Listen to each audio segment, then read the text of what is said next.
Hi, everybody. This is David Nevins for Citybiz List, and welcome to our program today. And today we continue with another of our special discussions under the auspices of the Bridge Alliance, which we're calling Repairing America's Broken Democracy. So we're all working to do that. And today we have a very special guest, and we're really honored to welcome General Wesley Clark to our program. General, thank you for being with us today. Well, thanks very much, David. Pleasure to be with you. So, General, you have founded, and I believe you're now on the board of an organization called Renew America Together, which I think it's fair to say is also working to repair our democracy here in the United States. Let me tell a little bit about your background, believe it or not, for perhaps some viewers who may be a little less familiar. You are, of course, a four-star general in the U.S., formerly in the U.S. Army. You were the Supreme Allied Commander of NATO. At one point in time, you were even a presidential candidate. I'm sure you're glad that didn't work out.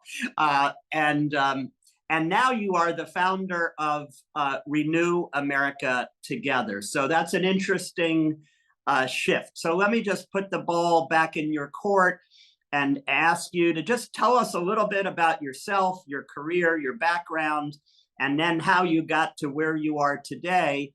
And I believe you noted you're sitting in Little Rock, Arkansas, your hometown. Tell us about from the beginning, not your birth, but tell us about from the beginning of your career to this Renew America Together. It's been an amazing trip along the way, I'm sure. Well, thank you, David. It is a pleasure to be with you. No, I've been out of the military now for 22 and a half years. But of course, the military is a formative part of my life. I grew up in Little Rock. I went to public schools, and but I was always worried about the country.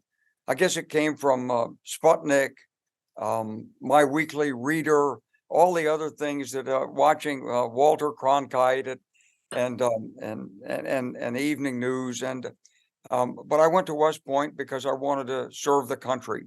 I graduated in 1966. Went to Oxford for a couple of years on a Rhodes Scholarship, and then came back and went to Vietnam as a company commander. I came out of Vietnam on a stretcher. I took 4 rounds in a little firefight northeast of Saigon, and then I stayed in the Army for the next 30 years. I looked at getting out when I was teaching at West Point. A lot of people did. It was post-Vietnam, but I thought there was nothing better I could do with my life, my service. I still love the country. And so I had a wonderful career. I mean, I did command NATO as a Supreme Allied Commander Europe for 3 years and retired in 2000. I went into business, tried to become an investment banker, couldn't keep my mouth shut. I knew the war in Iraq was going to be a mistake. Basically got drafted to run as a Democrat in the 2003 primaries. We won Oklahoma. I didn't get the nomination. I'm a big believer in the political system in America. I was in the Ford administration as a White House fellow, so I have a lot of Republican friends. I voted for Reagan twice, but I served in the Clinton White House. I've seen both sides, both parties. I've looked at what's happened to the country. I was giving a speech in 2018, and people said, "Boy, that's a great speech. You should run for president." I said, "Done it. Got the T-shirt. Bark for Clark," it said, with a picture of a dog.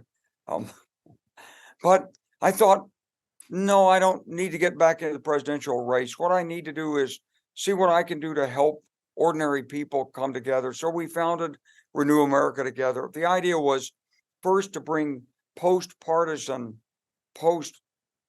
like former office holders or candidates, Republicans, Democrats together, to explain to the American people, look, what pulls us together as Americans is much stronger than what divides us. But in the political system, you have to differentiate yourself from your opponent. So you're going to emphasize the differences, not the commonalities. Otherwise, why would people vote for you? Right. I think that gets lost a lot. So we went out on the road and we did a lot of speeches and stuff with some great Republican friends. But what happened was COVID. So we realized the power of Zoom. And then we also realized something that I understood in the military, learned it the hard way. Basically, armies win from the bottom up. The generals can lose, but the winning is done at the bottom. That's what you're seeing today in Ukraine. You're seeing superior motivation and skill at the bottom. It's not about the education of the generals, what a great briefing they give, how they part their hair or something like this. It's all about the bottom. And that's the way it is in a democracy. Democracies reflect the culture of the people. That's why you can't transplant American democracy. We have our own culture. It changes over time, but basically it's our government reflects who we are as a people. And so we thought, let's work communities. Let's get mid-level community leaders together. Democrats, Republicans, independents, people from different parts of the country who don't even know each other. Let's help them communicate with each other and help them find what's in common and prove to each other that what pulls us together is much greater than what divides us. So we set up something called a Civility Leadership Institute. And we have people from all over the country that participate. It's done by Zoom, it's done virtually, but it's a communications training course with a twist. We pair you with somebody who's much different. And then you go through communications exercises in a group and with this learning partner. And at the end of 6 months, you give us one Friday a month virtually. And we talk about issues, we do communications training.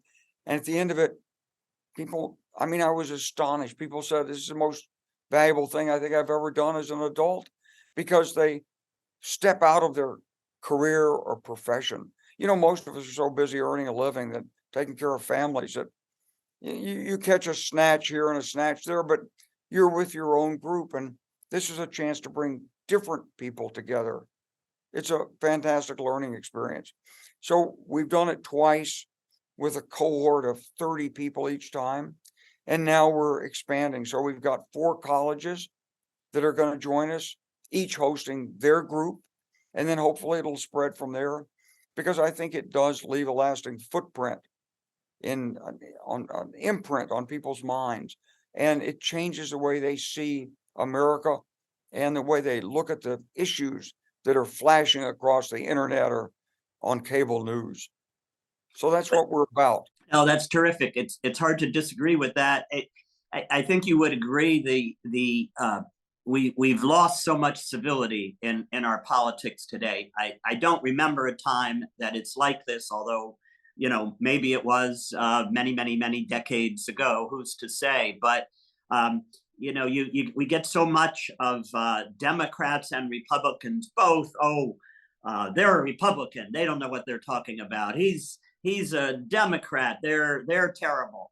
And I just don't remember it being like that. So you're suggesting, General, that the Renew America Together and the Civility Leadership Institute, you're just putting together people with, again, correct me if I'm wrong, divergent points of view to explain to someone who's kind of on the other side of the aisle, so that it sort of becomes more humanistic and increases one's understanding of another's point of view.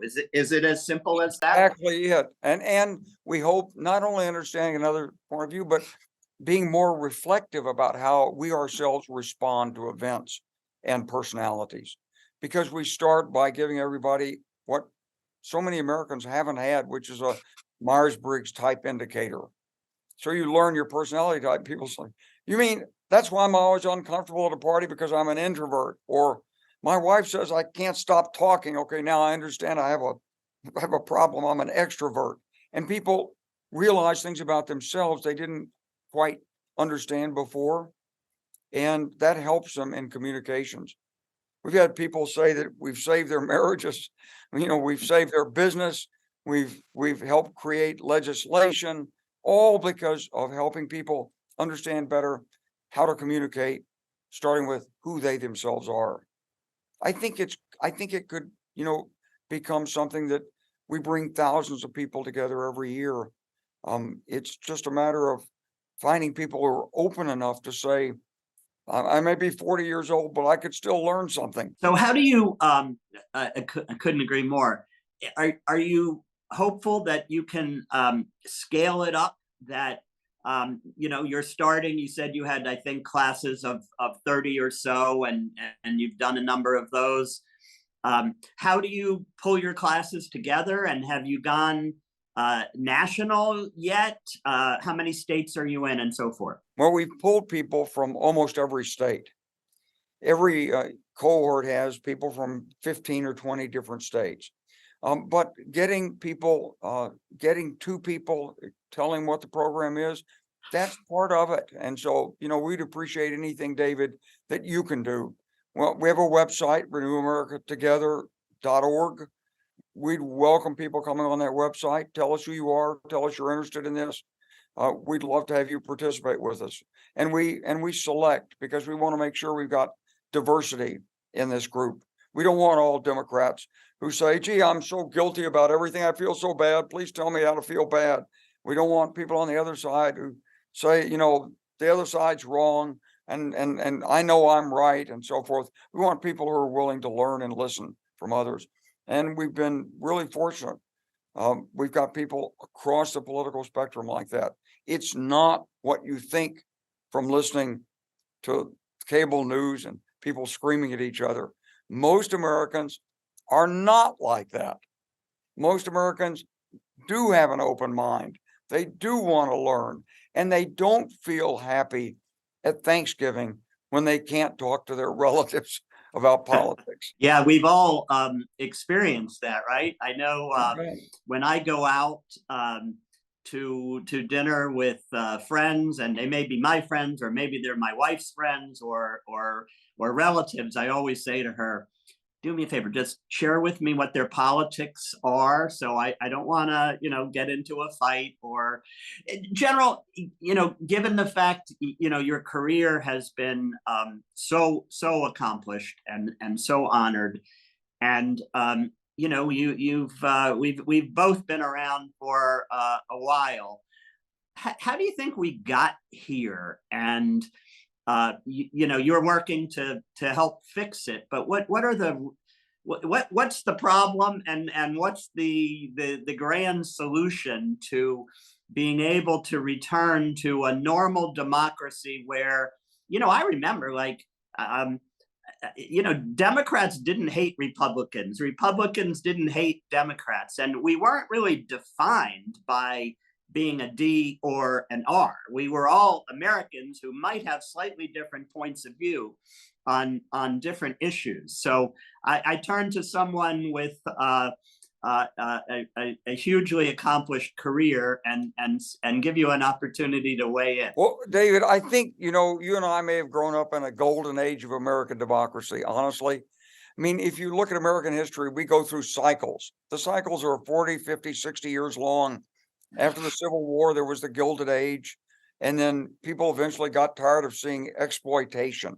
The era lasted really until it was even Richard Nixon. I mean, it was through Lyndon Johnson. Johnson put in Medicare. Johnson got the civil rights legislation in. Nixon put in the environment. But then it's like in America, the pendulum swings, It's what we used to say in the Army, anything worth doing is worth overdoing. And so, sure enough, we overdid it with big government, and the Reagan Revolution came in. And now we've been 40 years plus in the age of Reagan. Small government. Let the private sector do it. Stop the crowding out by the government. Let parents have more say, blah, blah, blah, blah. All about how we have downsized the government. Reduced taxes. We're going to give you your money back. All those things that seem like natural things, they're all part of this cycle. And what you're seeing on the other side, the rising progressive movement, the people in New York, AOC and the Quad, That's all indicators that the age of Reagan's probably coming to an end. The American public actually welcomes new infrastructure projects.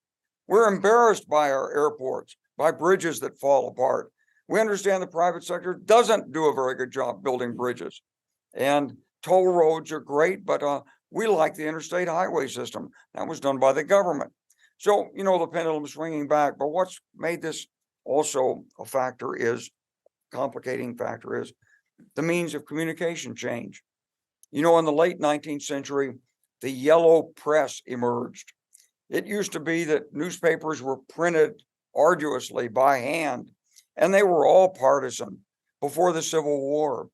But in the late 19th century, the linotype came in, and you could crank out newspapers by the tens of thousands, and they all had their political views, and people read the daily news or they read some other newspaper, and that informed them. And then we got radio. And what happened is that when we brought radio in, it came in with the progressive era. We said the airwaves belong to the public. Mhm. So the government representing the public should control what's on the airwaves. Gradually, under the age of Reagan, we did away with that. We said, if Clear Channel wants to own every radio station in a single market, why not?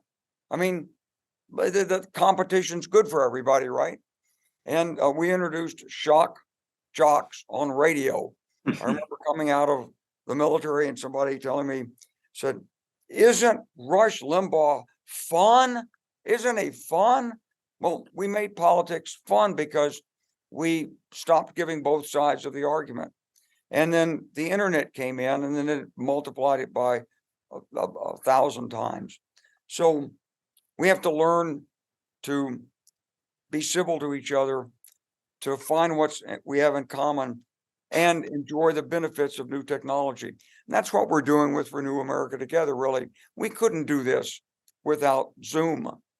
We couldn't ask people to come together once a month, personally, physically. It's impossible. You can't do it with adults. But can you give up 6 or 7 hours on a Friday once a month? If it's really meaningful, if it's important, yes. And this last cohort, we got one of the best compliments I've ever heard. The person said, I'm so interested in this on the Zoom, I don't even do anything else while I'm watching the Zoom. Well, that's a pretty good compliment because most of us are multitasking. I actually will go on record now as saying I'm not at this moment multitasking. I'm fascinated by our conversation. Could you, General, give just a really quick example? You talked about, you just mentioned your most recent cohort. There must be a great story from an interaction that is top of mind for you between some, two folks who were talking with different points of view that, perhaps you could share with us so we can get that much more of an idea of what the Civility Leadership Institute is doing. Well, actually, we don't actually get that sort of sharp dialogue in it. What happens is that people listen to others. They identify themselves by their Myers-Briggs type indicator, and they're looking at people on Zoom and they're thinking of a stereotype. This is a big, strong white man who does police training in Chicago. I know what he's going to say. Right. And he doesn't quite say it. And then they're thinking, And then between the sessions, sometimes people get together and they go over things that were said, and the learning takes place internally. You don't see it in sharp dialogue. You see it in reflective expression. And then at the end of the course, we measure everything. We measure all the reactions. We ask everybody to tell us each month after the course what they've done, how they've used their learning. And people say, one guy said, you saved my marriage. You actually saved my marriage. Somebody else said, I was able to expand my business because I realized I wasn't talking the right way to people. And people will come out with these things. It's pretty profound, really. Well, good for you. General, we are about out of time. I did want to mention one thing. I don't know how many of our viewers are familiar with what a White House fellow is, but a number of years ago, you were a White House fellow, and I was a semifinalist to be a White House fellow. I missed it by, I think, 3 or 4 slots. I would have been in the class with General Colin Powell Wow. a number of years ago, but that didn't happen. I did get to meet him a number of times as we sat together on in our interviews and so forth. But I'm sure that was a fascinating time for you as well. Yes, it was. I came in a year after President Nixon had resigned. I was in the Ford administration, and there was a big investigation of the intelligence communities by Congress. And so I got to be part of that. And I got to see the beginnings of the Reagan Revolution. We used to go to Capitol Hill. I was in OMB working for the director. And we would go to Capitol Hill and we'd say, look, these programs, there have been so many authorized programs and they're all overlapping and the subcommittees don't work together. And how many different ways can you give milk to women with infants? I mean, there's 3 or 4 different ways. And so there was a lot of rationalization to be done. And I saw that at firsthand. I got to meet congressmen. I got to meet people from different parties, met people in the executive branch, met whiz kids that I would never have met in the military. It was fascinating. And I would encourage any young person who wants to step out of their career for a year to apply for a White House fellowship. I'm sorry you didn't get it, but it all worked out though, but thank you. You know, a lot of people who haven't gotten it told me they've really gotten a lot out of the application process. I did. It was you know, interviewing with CEOs from around the country. I remember being interviewed by the then CEO of RCA Corporation. And it was terrific. But I've stayed involved, done my thing, and all worked out well. General, let me thank you for your time. Let me ask you to just repeat once again how our viewers can learn more about Renew America Together. Please come to our website, www.renewamericatogether.org. Thank you so much, General, and thank you for your service, by the way, as well. Thank you, David. Thanks for the questions and the chance to reach out. And we'd love to have more of you interested in what we're doing at Civility Leadership Institute. Please come online and see us. Thank you. That's great. And I would urge our viewers to do that. Renew America Together. Check it out. And they're doing good work. It's been a great honor to host General Wesley Clark. Again, thank you for your time. This is David Nevins for Citybiz List and another of our conversations in conjunction with the Bridge Alliance. And it's all about repairing America's broken democracy. Let's do it. Thank you again for your time.